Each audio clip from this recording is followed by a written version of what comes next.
시청자 여러분 안녕하십니까? 이슈를 더 쉽게 풀어드리는 더 뉴스 시작합니다. 윤석열 대통령을 비롯해 여야 지도부 의원들까지 5.18 광주 민주화운동 기념식에 총 출동했습니다. 민주당은 5.18 정신 헌법 전문 수록을 위한 원포인트 개헌을 거듭 주장한 반면 여권에서는 야당의 국면 전환용 정치적 꼼수라는 비판이 나오고 있습니다. 더 정치 시간에 풀어드리겠습니다. 집에 홀로 있는 여성의 집 문을 누군가 철사를 이용해 열려다가 인기척을 듣고 도망가는 일이 일어났습니다. 경찰이 수사에 나섰는데요. 1인 여성 가구를 노린 범죄의 특징과 안전대책 알아보겠습니다. 먼저 오늘의 주요 뉴스부터 보시겠습니다. 5.18 민주화운동 43주년을 맞아 정부 주관 공식 기념식이 광주에서 열렸습니다. 윤석열 대통령은 5월 정신은 자유민주주의의 헌법 정신이며 이를 위협하는 모든 세력과 도전에 당당히 맞서 싸워야 한다고 강조했습니다. 더불어민주당 이재명 대표는 어제에 이어 오늘도 5.18 민주화 운동을 헌법 전문에 수록하기 위한 원포인트 개헌의 필요성을 강조했습니다. 하지만 대통령실은 국면 전환용 꼼수라며 일축했고 국민의힘은 원론적 입장을 고수하며 방법론에 대한 즉답은 피했습니다. 올해 4월까지 적발된 마약 밀수량이 213kg에 달해 하루 6만 명이 동시에 투약할 수 있는 역대 최대인 것으로 집계됐습니다. 관세청은 통관 검사를 강화하고 신고 포상금도 2배 올려 마약 차단에 주력하기로 했습니다. 한일 양국이 일본 후쿠시마 원전 오염수 시찰단 2차 실무 협의에서도 세부 일정에 최종 합의하지 못했습니다. 이에 따라 시찰 일정이 예정보다 늦어질 가능성도 있는 걸로 전해졌습니다. 미국 백악관이 내일부터 일본 히로시마에서 열리는 G7 정상회담 기간에 한미일 3국 정상회담을 추진할 것이라고 밝혔습니다. 다만 일정이 많기 때문에 확답은 할 수 없다며 여지를 남겼습니다. 지난 6일 일가족으로 추정되는 북한 주민들이 어선을 타고 서해 북방 한계선 NLL을 넘어 귀순해 온 걸로 확인됐습니다. 귀순 인원은 어린이를 포함해 10명 안팎으로 전해졌고 현재 당국의 합동신문이 진행되고 있습니다. 5.18 민주화운동 43주년을 맞아서 정부가 주관하는 기념식이 국립 5.18 민주묘지에서 열렸습니다. 많은 인원이 참석하면서 4년 만에 최대 규모로 치러졌고 오후부터는 참배객들의 발길도 이어지고 있습니다. 현장에 나가 있는 취재기자 연결합니다. 오선열 기자. 네, 국립 5.18 민주묘지에 나와 있습니다. 네, 오늘 기념식, 빗줄기 속에 기념식이 거행됐는데요. 엄숙한 분위기 속에서 치러졌죠. 네, 오늘 5.18 기념식은 윤석열 대통령을 비롯해 5.18 유공자와 유족 등 3천여 명이 참석했습니다. 지난해보다 참석 인원이 1,000명 더 확대됐는데요.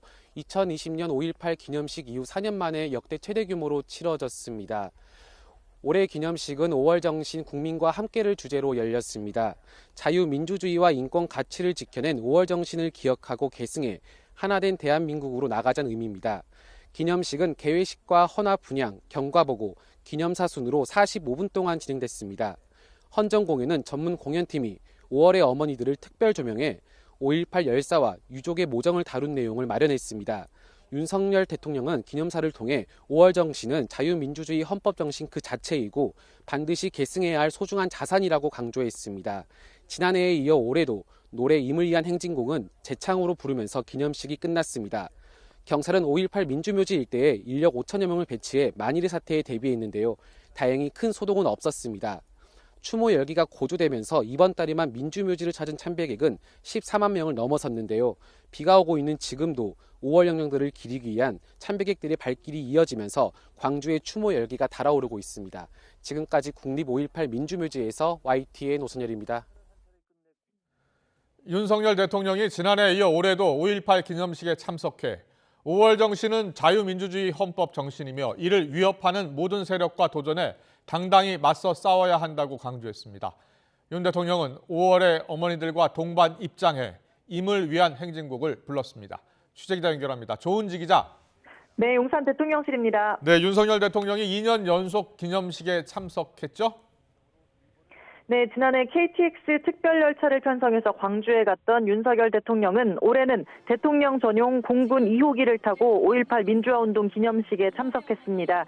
윤 대통령은 지난해 보수 대통령 최초로 민주의 문을 통해 입장했는데 올해는 5월의 어머니 15명과 봄비를 맞으며 나란히 입장해서 한결 의미를 더했습니다. 윤 대통령은 5분가량의 기념사에서 5월 정신은 자유민주주의 헌법 그 자체로 반드시 계승해야 할 소중한 자산이라고 말했습니다. 5월 정신은 우리를 하나로 묶는 구심체라면서 자유민주주의를 지키기 위한 실천을 명령하고 있다고 강조했습니다. 윤 대통령은 민주주의 위기를 초래하는 안팎의 도전에 맞서 투쟁하지 않는다면 5월 정신을 말하기 부끄러울 거라고 했는데 관련한 발언 들어보겠습니다. 우리가 5월의 정신을 잊지 않고 계승한다면 우리는 자유와 민주주의를 위협하는 모든 세력과 도전에 당당히 맞서 싸워야 하고 그런 실천적 용기를 가져야 합니다. 네, 지난해 보수정당 대통령 처음으로 임을 위한 행진곡을 불렀던 윤 대통령은 마스크를 벗은 올해 주먹을 흔들며 노래했습니다. 참석자 전원이 함께 부르는 재창은 이명박, 박근혜 정부에서 논란과 갈등의 소재였는데 이제 합창이 아닌 재창으로 자리 잡는 모습입니다. 윤 대통령은 유공자 묘역을 참배하고 유족들을 위로했습니다. 그러면서 유가족들이 도시락도 먹고 쉴 수 있도록 묘역 입구에 민주관 쉼터를 확장하라고 박민식 국가보훈처장에게 지시도 내렸습니다.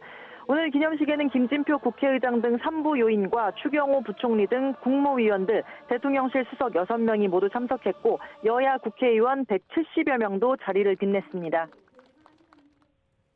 어제 더불어민주당 이재명 대표는 5.18 민주화 운동을 헌법 전문에 수록하기 위한 원포인트 개헌을 제안했는데요.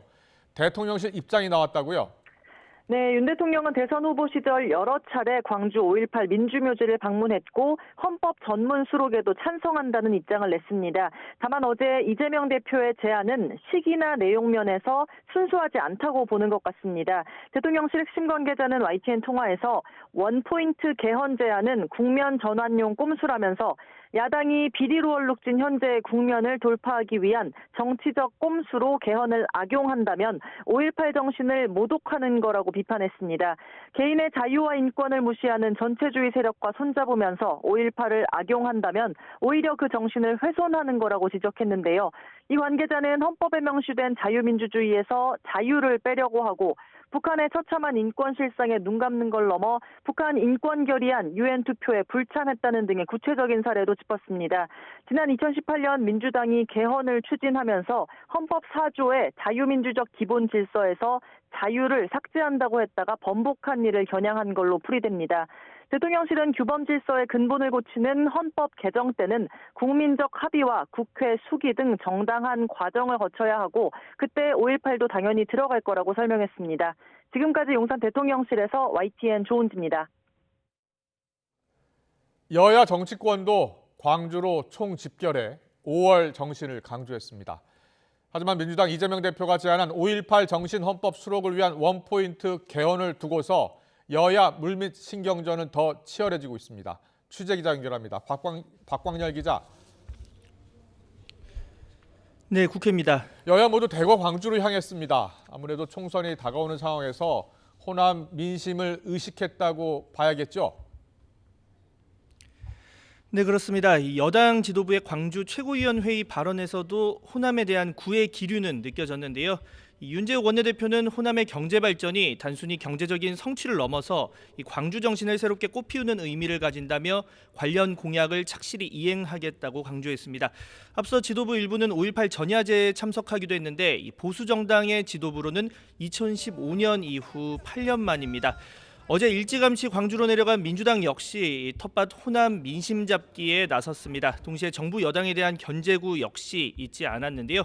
이재명 대표는 오늘 SNS를 통해 이 보수 정부가 학살의 후예임을 입증하듯 끝내 5.18 부정 DNA를 극복하지 못했다며 5.18 정신 계승이 진심이라면 이 망언을 일삼은 정부 여당 인사 엄정 조치가 먼저라고 꼬집기도 했습니다. 5.18 정신 수록을 골자로 한 원포인트 개헌에 대한 정부 여당과 민주당 사이의 기싸움도 더 치열해지고 있죠? 네, 그렇습니다. 앞서 보도에서도 언급이 됐지만 이 대통령실은 이재명 대표의 5.18 정신 헌법 수록 원포인트 개헌 제안을 국면 전환용 꼼수라고 일축했습니다. 이 대통령실 핵심 관계자가 YTN과의 통화에서 이 야당이 비리로 얼룩진 현재의 국면을 돌파하기 위한 정치적인 꼼수로 개헌을 악용한다면 5.18 정신을 모독하는 거라고 비판한 건데요.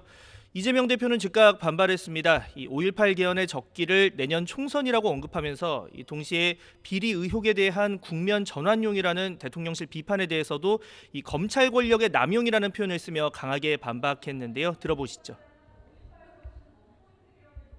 아무런 증거도 없이 정적을 말살하기 위해서, 야당을 파괴하기 위해서 부당한 검찰권 남용, 부당한 기소를 했다는 것은 지금 여러분들이 보시는 것처럼 다 밝혀지고 있습니다. 하지만 국민의힘은 이와 관련해 원론적인 입장을 반복했습니다. 김기현 대표는 5.18 정신을 헌법 전문에 담는다는 건 윤석열 대통령 공약이자 당의 입장이라며 그 뜻을 잘 실천해 나가겠다면서도 이 방법론에 대한 즉답은 피했습니다. 대통령의 공약이기도 하고 우리 당이 가지고 있는 입장이기도 합니다. 그 뜻을 잘 실천해 나가도록 할 것입니다. 시기와 방식에 대해서는 어떻게 생각하고 계십니까? 저희들이 할 수 있는 실천적 방안을 잘 찾아 나가도록 하겠습니다. 김남국 의원의 거액 가상자산 보유 논란도 알아보겠습니다. 공의 윤리특위로 넘어왔다는 평가 속에 여야가 그 절차를 두고서 이견을 보인다고요? 네, 국민의힘은 이 5.18 기념식에 참석한 지도부 대신 개별 언론 인터뷰를 통해서 김남국 의원과 민주당에 대한 비판을 이어갔습니다. 이 민주당의 대응이 늦었다는 점을 집중 부각을 했는데요. 이 김병민 최고위원은 한 라디오 인터뷰를 통해 그동안 민주당 내에서 김 의원을 강하게 정리할 시간이 있었다며 이 탈당으로 도망갈 뒷문을 민주당이 열어줬다고 비판했습니다. 민주당은 윤리위제소에 이 대표의 의중이 강하게 작용했다고 엄호했지만 당내 비명계 중심으로 비판 목소리도 이어졌습니다. 조응천 의원은 김 의원에 대한 민주당의 윤리위제소를 만시지탄이라고 지적하면서 이재명 대표가 행정가로서의 때를 벗지 못해 결단이 늦었다고 언급하기도 했습니다. 이런 가운데 김 의원에 대한 국회 윤리특위 절차를 둘러싼 여야 이견도 지속되고 있습니다. 국민의힘은 숙려 기간에 자문위까지 거치게 된다면 60에서 80일이 걸린다며 이를 줄여야 한다는 입장인 반면 민주당은 국회법상 절차를 급하게 진행해서는 안 된다는 입장을 유지하고 있습니다. 지금까지 국회에서 전해드렸습니다. 福島県の復興状況を積極的に発信していきたいと考えております。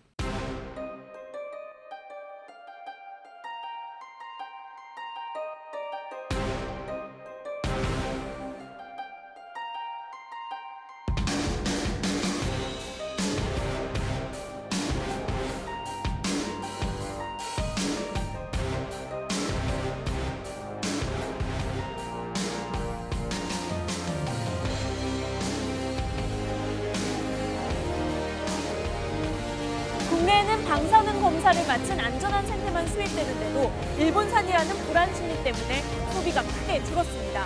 사람들이 시장에 모여야 되는데 나오지를 않아. 거 그냥 하루 종일 놀다 가는 거예요. 와서 그냥.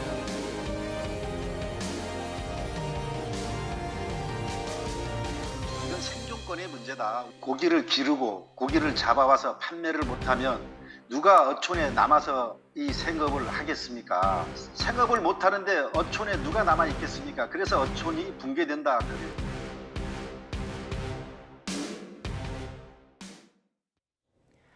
후쿠시마 원전오염수 시찰단의 일정 등을 확정하기 위해 한일 양측이 두 차례 실무 협의에 나섰지만 결론을 내리지 못했습니다. 정부는 큰 이견이 없고 기술적인 문제만 남았다면서 외교 경로를 통해 협의를 이어가겠다고 밝혔지만 시찰 일정이 예정보다 늦어질 가능성도 있는 걸로 전해졌습니다. 취재 기자 연결합니다. 신현준 기자. 네, 신현준입니다. 네, 지난주 1차 협의에서는 일단 계략적인 합의는 이루어진 상태인데 세부사항 조율에 어려움이 있었다고요? 네, 어제 한일 간 2차 실무회의는 4시간 넘게 진행됐는데요. 시찰 항목과 범위, 구체적 일정 등에 대해서 논의했지만 이번에도 결론을 내리지는 못했습니다. 외교부 당국자는 양측이 협의 사항에 대해 각자 검토해 오늘부터 다시 외교 경로를 통해 소통해 나갈 예정이라고 밝혔습니다. 다만 추가적인 회의는 더 하지 않기로 했습니다. 앞서 양측은 지난 12일 1차 협의에서 시찰단 조사 기간을 나흘로 늘리고 파견 규모는 20명 정도로 조율을 마쳤는데요. 이렇게 큰 틀의 윤곽은 잡았는데 구체적으로 시찰 대상과 일정 등을 짜는데 어려움을 겪고 있는 것입니다. 외교부 당국자는 1차에 이어 2차 회의에서도 일본 측이 적극적으로 돕고 있다며 지금은 합의나 협의라기보다는 시찰 계획을 짜는 문제라고 말했습니다.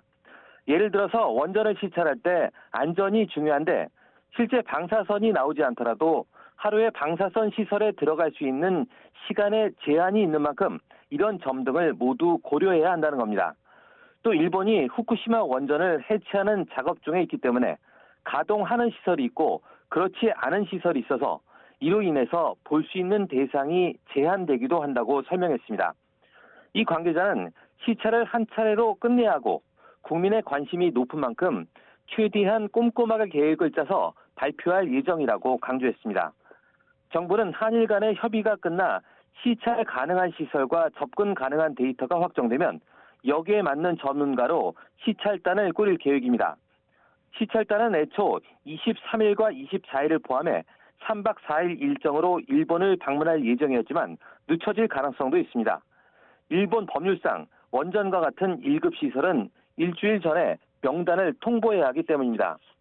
일본 정부가 이 규정에 예외를 둔다 해도 한일 간의 협의가 늦게 끝나면 일정이 미뤄질 수밖에 없습니다. 하지만 기시다 후미오 총리가 이번 달 시찰을 약속한 만큼 이르면 다음 주부터 늦어도 이달 중에는 시찰이 이뤄질 것으로 전망됩니다. 지금까지 외교부에서 YTN 신현주입니다. 일본 히로시마 G7 정상회의가 내일부터 열립니다. 여기서 후쿠시마산 식재료가 사용될 걸로 보이는데요. 후쿠시마 원전 오염수와 농수산물에 대한 불신이 여전한 상황이어서 적잖은 논란이 예상됩니다. 보도에 김태현 기자입니다. 우치보리 마사오 일본 후쿠시마현 지사는 이번 히로시마 G7 정상회의 식탁에 후쿠시마산 식재료를 올리겠다고 밝혔습니다.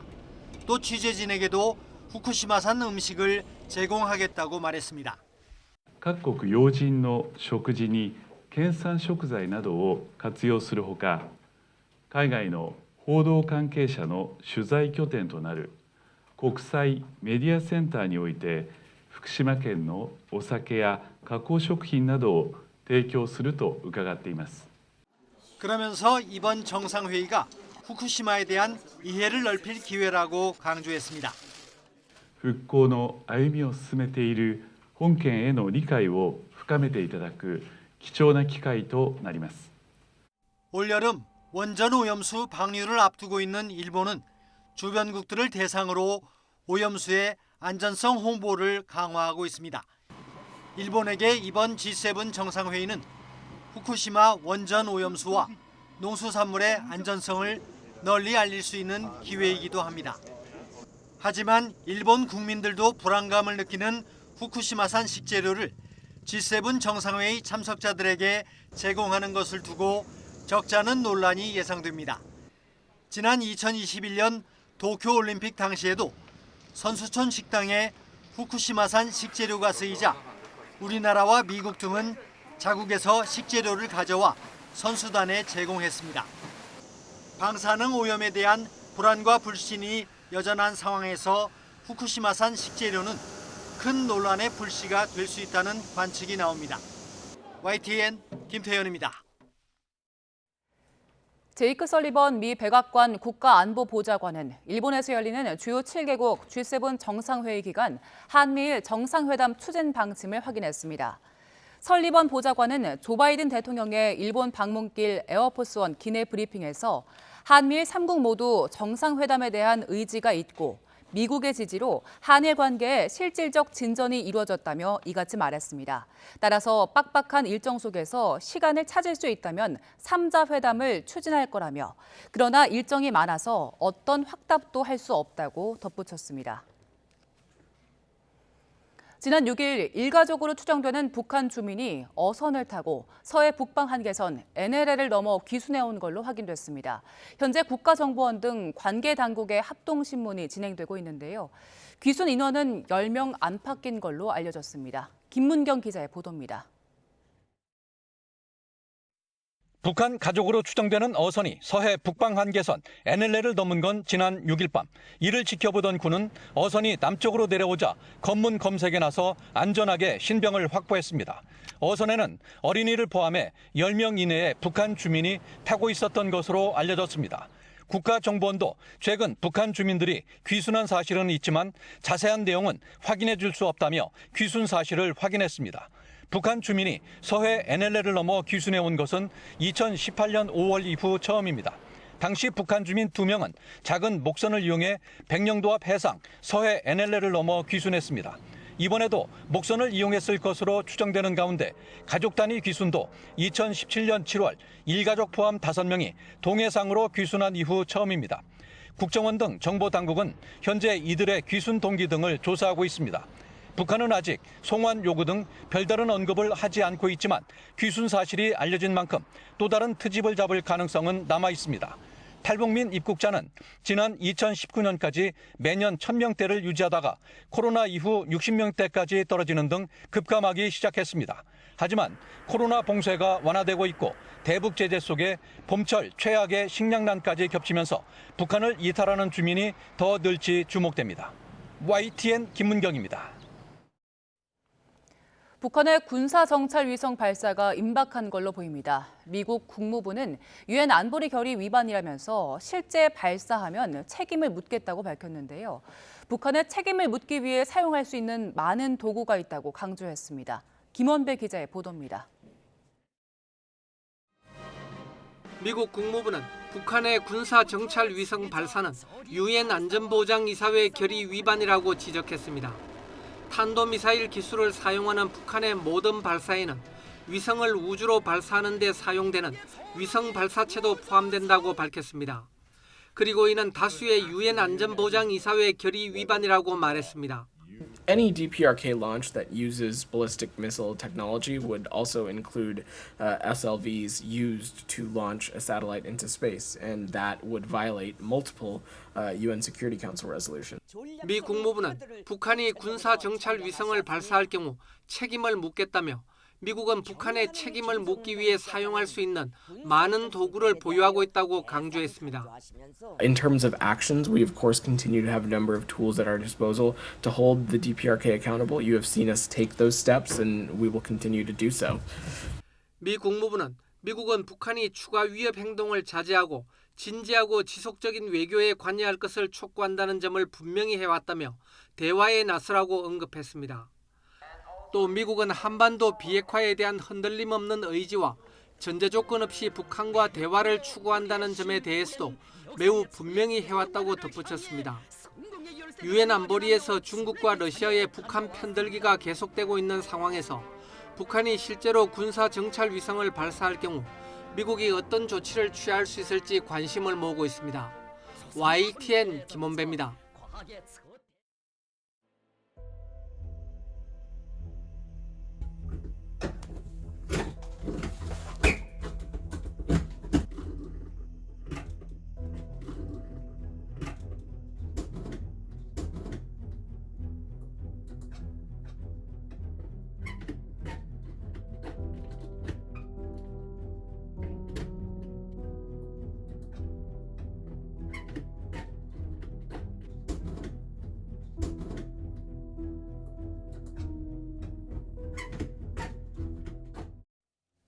네, 어떻게 보셨습니까? 이게 실제로 경기 부천시 혼자 사는 여성 집에 누군가 무단 침입하려던 사건이었고요. 올가미로 현관문을 걸어서 열려고 하는 모습이 공개되면서 많은 여성분들 그리고 가족분들 놀라게 했습니다. 네, 최근 여성 1인 가구가 많이 늘고 있죠. 혹시나 있을 범죄 발생에 대한 불안감을 호소하는 분들 많아지고 있는데요. 여성만을 노리는 범죄의 수법과 특징 그리고 안전 대책까지 짚어보겠습니다. 오윤성 순천향대 경찰행정학과 교수와 알아보겠습니다. 어서 오세요. 안녕하세요. 네. 자, 지금 저 사건을 경찰이 수사를 하고 있는 상황이어서요. 수사 진행 상황도 좀 이따 여쭤보고요. 먼저 저희 이틀 전 일어난 사건이라면서요. 언제 어디서 일어난 사건입니까? 배를 눌렀는데 아무도 안 와서 내가 저걸 걸었다. 근데 사실은 그 여성이 그 안에서 있었거든요. 예. 그래서 바로 이제 경찰이 신고를 했고요. 네, 경찰은 이제 사건 현장에 이제 주변에 있는 CCTV를 기초로 해서 탐문 수사를 통해서 모 부동산 업체 직원 40대 남성을 지금 용의자로 특정을 하고 지금 수사를 하고 있는 그런 상황입니다. 네. 부동산 직원이어도 이런 일은 하면 안 되는 거잖아요. 상식적으로 예. 당연하죠.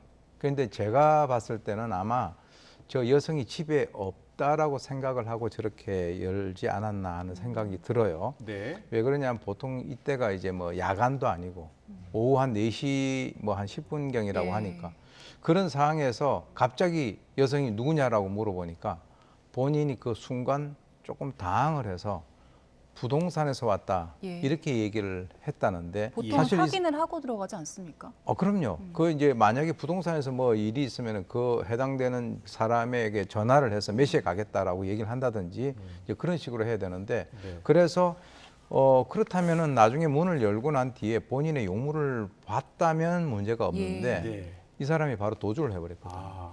그렇군요. 그래서 제가 이제 도망간 게 의심스럽습니다. 얼떨결에 그렇게 얘기를 한 것이 아닌가. 예. 그런데 막상 이제 자기가 부동산이라고 해놓고 얼굴까지 이렇게 맞대면을 하게 되면 거기서 논리가 방금 말씀하신 대로 떨어지잖아요. 네. 그럼 나한테 연락도 안 하고 왜 남의 집에다 철사 걸어서 잡아당기느냐 이런 식으로 됐다는 그런 측면에서는 경찰에서는 이 사람이 어떤 그 범죄 의도를 갖고 있는 것이 아닌가라고 생각을 하고 있는 것 같습니다. 그렇군요. 자, 경찰이 지금 수사를 하고 있는 상황이니까요. 궁금한 게 몇 가지 더 있는데요. 저렇게 철사로 만든 올가미로 문을 열려고 하는 시도 이런 범죄가 최근에 많이 일어나고 있습니까? 뭐 아주 양적인 어떤 그 통계는 나와 있지 않지만 다양한 방법을 그 동원을 해서 여성이 혼자 살고 있는 그 주거지의 문을 열려고 하는 그런 시도들은 많이 보고가 되고 있습니다. 저렇게 하면 열립니까 문이? 지금 저기 그 도화락 같은 경우는 저기 나와 있는 손잡이를 딱 잡은 상태에서 아래로 이렇게 누르면 저렇게 딱 내렸다면 내리면 열리는 겁니까? 문이 열리는 게 되는 거죠. 아마 저 사람이 저 안에 있는 문고리의 그 구조 이런 것들 좀 그 사전 지식이 있는 것이 아닌가. 우리가 남의 집에서 어떤 걸 쓰는 걸 잘 모르잖아요.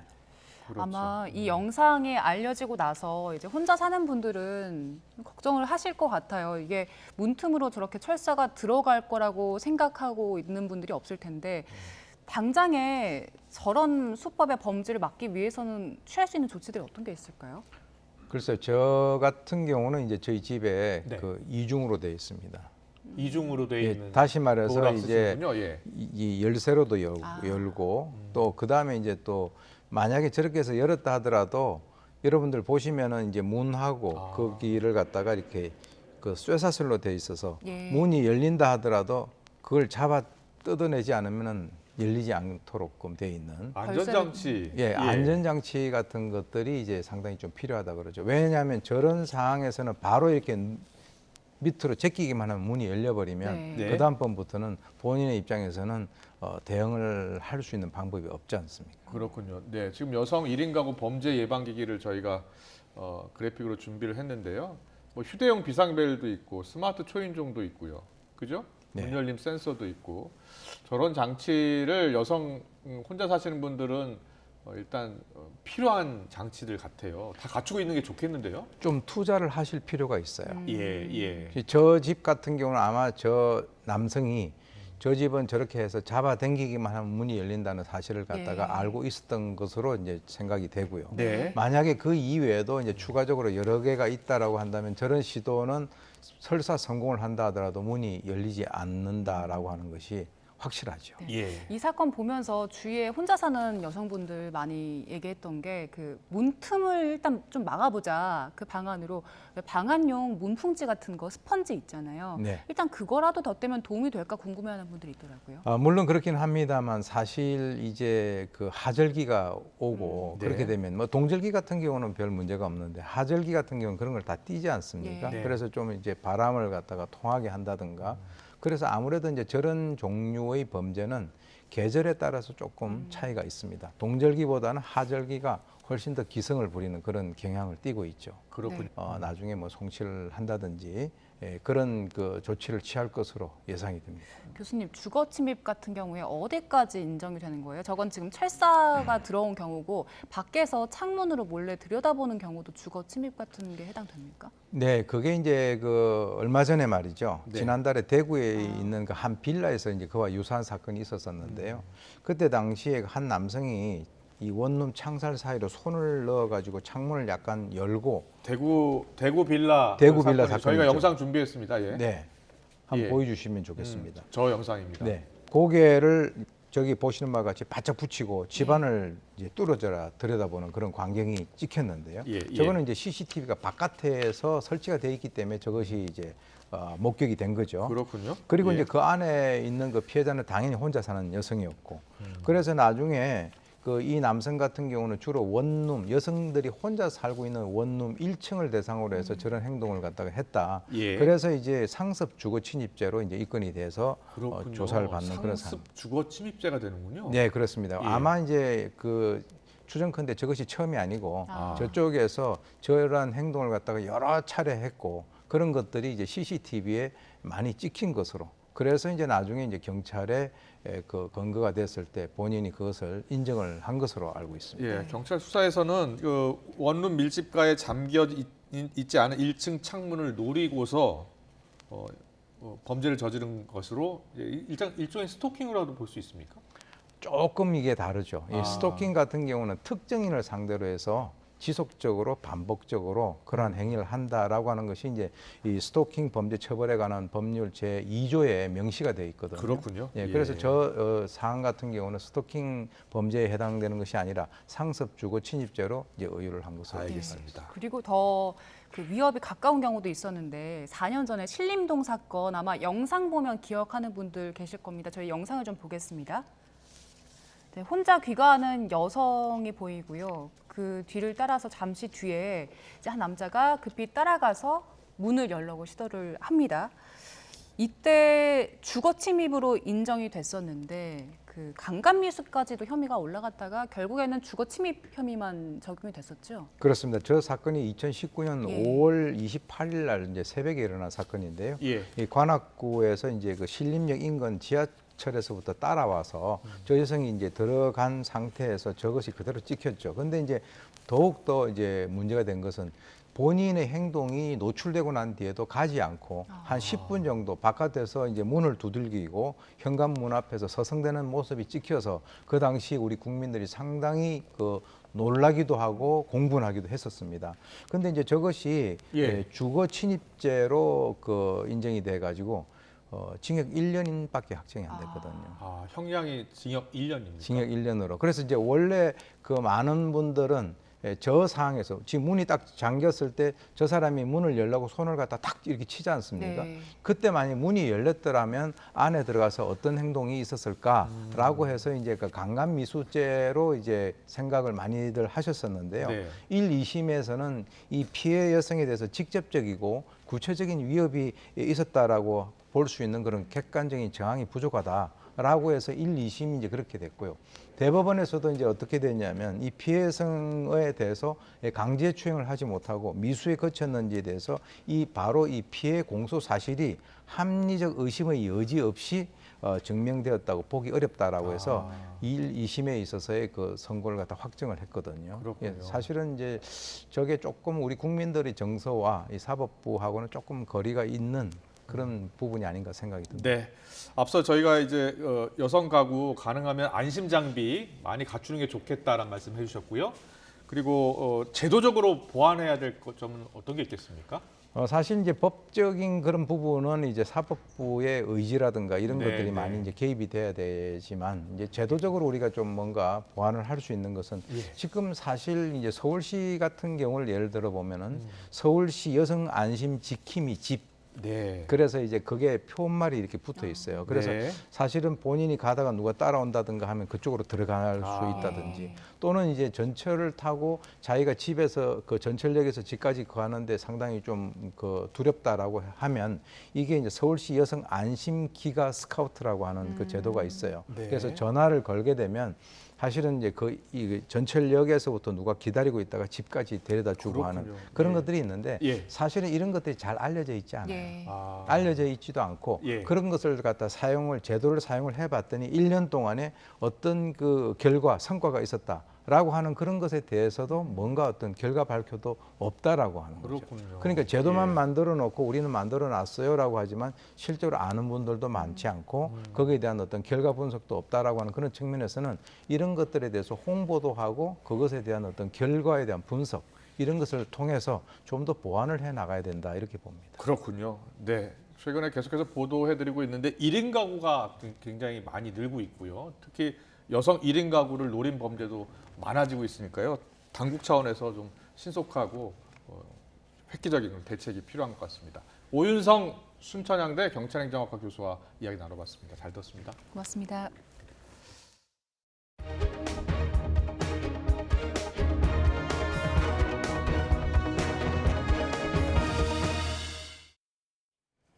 마약 투약 혐의를 받는 방송인 남태현 씨와 서민재 씨의 구속 여부가 이르면 오늘 저녁 결정됩니다. 서울 서부남부지방법원은 오늘 오전 10시 30분 남 씨와 서 씨에 대한 구속 전 피의자 신문을 진행했습니다. 연인 사이로 알려진 두 사람은 마약류 중 하나인 필로폰을 투약한 혐의로 지난해 8월 입건됐습니다. 마약 투약 혐의로 1심에서 징역형의 집행유예를 선고받은 작곡가 돈 스파이크에 2심에서 검찰이 징역형을 구형했습니다. 검찰은 서울고등법원에서 열린 돈 스파이크 항소심 결심 공판에서 징역 5년을 선고해달라고 재판부에 요청했습니다. 검찰은 돈 스파이크가 체포될 때까지 3,000번 이상 투약할 수 있는 양을 갖고 있었다며 대중에게 영향을 주는 위치인데도 마약을 투약했다고 설명했습니다. 재판부는 다음 달 15일 돈 스파이크에 대한 항소심 판결을 선고할 예정입니다. 지난달 고속도로를 달리던 택시가 도로 한복판에 있던 철제 구조물을 들이받아 기사가 다쳤습니다. 화물차가 떨어뜨리고 간 낙하물로 보이는데 사고 지점에 CCTV가 없어서 범인을 잡는 데 난항을 겪고 있습니다. 안동준 기자의 보도입니다. 깜깜한 밤 택시 한 대가 고속도로를 달립니다.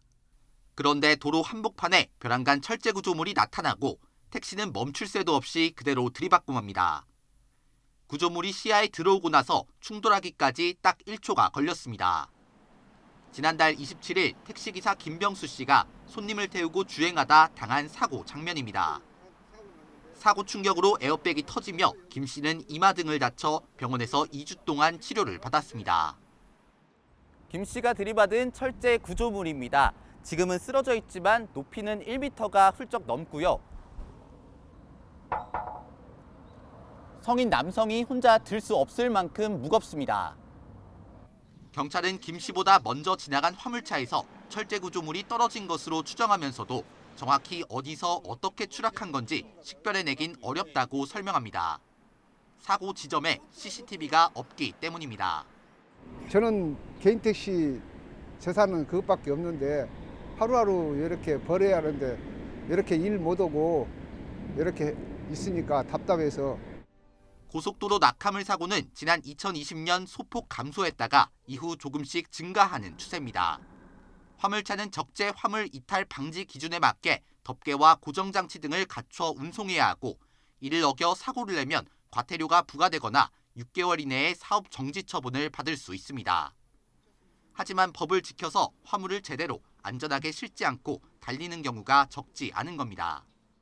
이러한 낙하물 사고는 특히 가해 차량이 특정되지 않기 때문에 피해자의 억울함까지 더해지고 있습니다. 차량 운전자들은 화물이 떨어지지 않도록 묶거나 덮개를 씌우거나 하는 등 확실하게 보존될 수 있도록 필요한 조치를 해야 되고. 경찰은 CCTV 분석 범위를 사고가 일어난 지점 전으로 넓혀서 구조물을 떨어뜨린 화물차를 추적하고 있습니다. YTN 안동준입니다.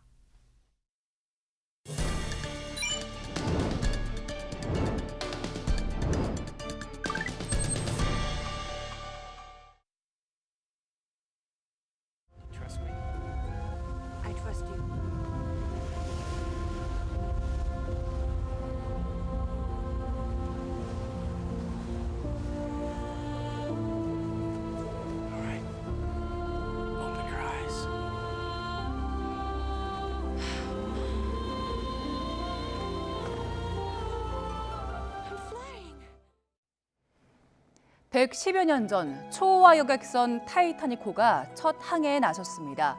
2,200명 넘는 승객을 태우고 출항했는데요. 영화긴 하지만 첫 항해에 나서는 설렘과 흥분이 느껴지죠. 타이타닉호는 항해 도중 빙산과 충돌해 침몰했고 1,500명 넘게 희생됐습니다. 역대 최악의 침몰 참사로 꼽히는데요. 침몰 이후 111년이 흘렀지만 아직도 타이타닉의 정확한 침몰 원인과 과정은 미스터리로 남아 있습니다. 1985년 침몰한 타이타닉호가 처음 발견돼 탐사가 광범위하게 진행되어 왔습니다.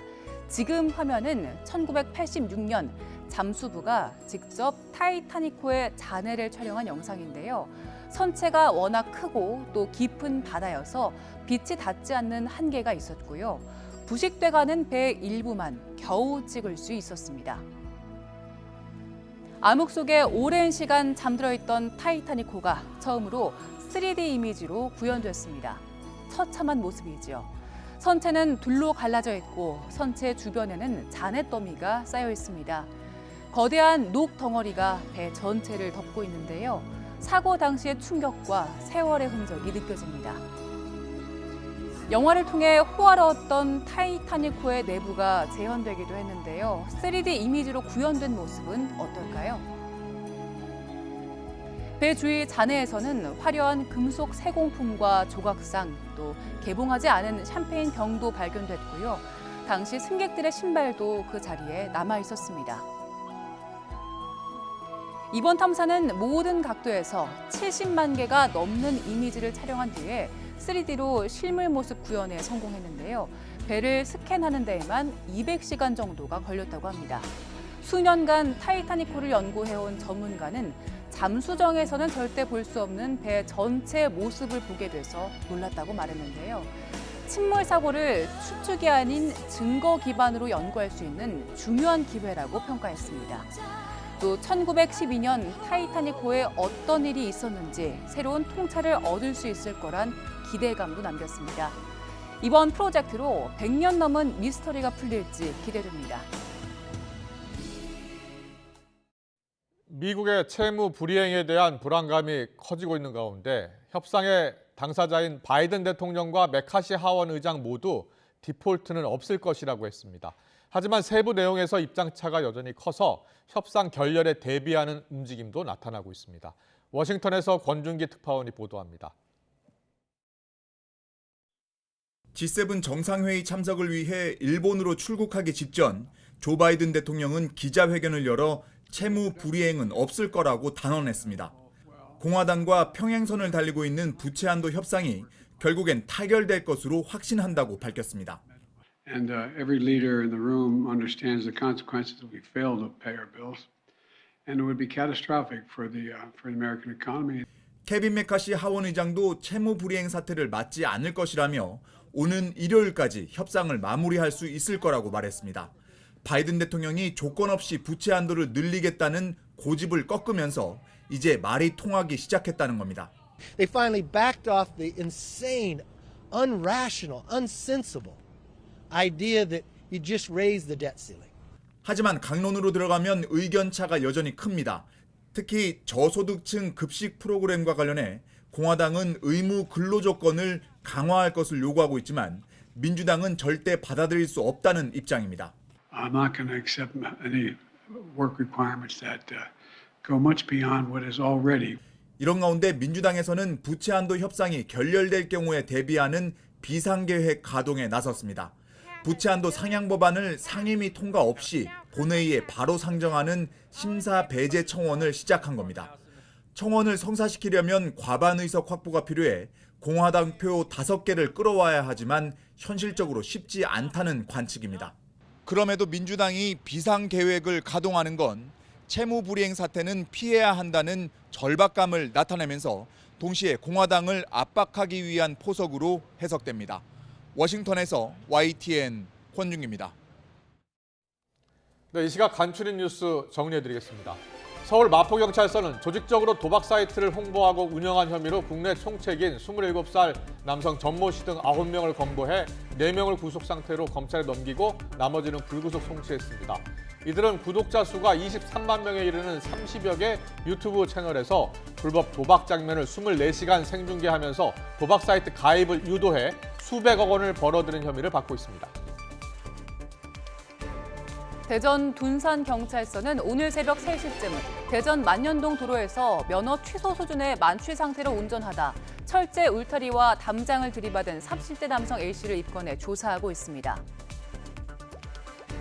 재작년 4.7 재보궐선거에서 이명박 정부 시절 4대강 관련 사찰 문건 작성에 관여됐다는 의혹을 부인해 허위사실 공표 혐의로 재판에 넘겨진 박형준 부산시장이 무죄를 확정받았습니다. 이른바 통일혁명당 재건 사건에 연루돼 17년 동안 옥살이를 했던 고 박기래 씨가 재심 끝에 무죄를 확정받았습니다. 필립 골드버그 주한 미 대사가 오늘 대전 공군대학에서 열린 한미동맹 70주년 기념 특별 강연에서 한국의 공군은 미군과 함께 많은 연합훈련과 군사협력을 통해서 북한에 대한 핵심적인 억제력을 발휘하고 있다고 평가했습니다. 국방부는 특사 자격으로 방한한 우크라이나 대통령부인 올레나 젤렌스카 여사가 우리나라에 비살상 장비 지원을 요청한 것에 대해 추후 필요한 협의나 논의가 있을 걸로 보인다고 밝혔습니다. 오늘은 곳곳에 비가 내리면서 때이른 더위가 잠시 주춤하고 있습니다. 서울에도 약하게 비가 내리거나 빗방울이 떨어지고 있는 모습인데요. 오늘 오후까지 수도권 지역에는 5에서 20mm의 비가 내리거나 우박이 떨어질 가능성도 있겠습니다. 하지만 내일은 다시 서쪽 지방을 중심으로 초여름 더위가 나타나겠습니다. 들쑥날쑥한 기온 변화에 감기 걸리기 쉬우니까요. 건강관리 잘해주시기 바랍니다. 자세한 레이더 화면부터 살펴보겠습니다. 현재 비구름은 제주도와 남부지방을 중심으로 영향을 주고 있습니다. 특히 제주 산간에는 호우주의보가 내려진 가운데 시간당 10mm 안팎의 다소 강한 비가 집중되고 있는데요. 오후에 중부지방은 대기 불안정으로 인해 비가 점차 확대하겠고 일부 지역에서는 알갱이가 작은 쌀아구박이 떨어질 가능성도 있겠습니다. 앞으로 제주도에 최고 50mm, 남해안에도 최고 30mm의 비가 더 내리겠고요. 그 밖의 지역으로는 5에서 20mm의 비가 예상됩니다. 비는 오늘 밤이면 대부분 그치겠지만 제주도와 남해안은 내일 오전까지 이어지겠습니다. 내일 아침 기온은 서울과 대구 16도, 광주는 17도로 오늘보다 2에서 4도가량 낮겠습니다. 한낮에는 서울 낮 기온이 28도까지 오르는 등 서쪽 지방은 다시 여름 더위가 나타나겠습니다. 반면 동풍이 불어드는 동해안 지역은 강릉 19도, 포항 20도로 비교적 선선하겠습니다. 다가오는 주말까지는 초여름 더위가 이어지겠지만 일요일부터는 다시 예년 이맘때 기온을 되찾겠고요. 기압골의 영향으로 중부지방에는 약한 비가 내릴 가능성이 있겠습니다. 내일 오전까지 제주도와 남해안에서는 초속 20m 안팎의 강한 바람이 불겠습니다. 이 지역에 계신 분들은 시설물 관리와 안전사고에도 각별히 유의하시기 바랍니다. 지금까지 YTN 윤수빈입니다. 네, 오늘 윤석열 대통령을 비롯해서 여야 지도부 의원들까지 5.18 광주민주화운동 기념식에 총 출동했죠? 민주당은 5.18 정신 헌법 전문 수록을 위한 원포인트 개헌을 거듭 주장했지만 여권에서는 야당의 국면 전환용 정치적 꼼수란 비판이 나오고 있습니다. 잠시 뒤 더 정치 시간에 풀어드리겠습니다.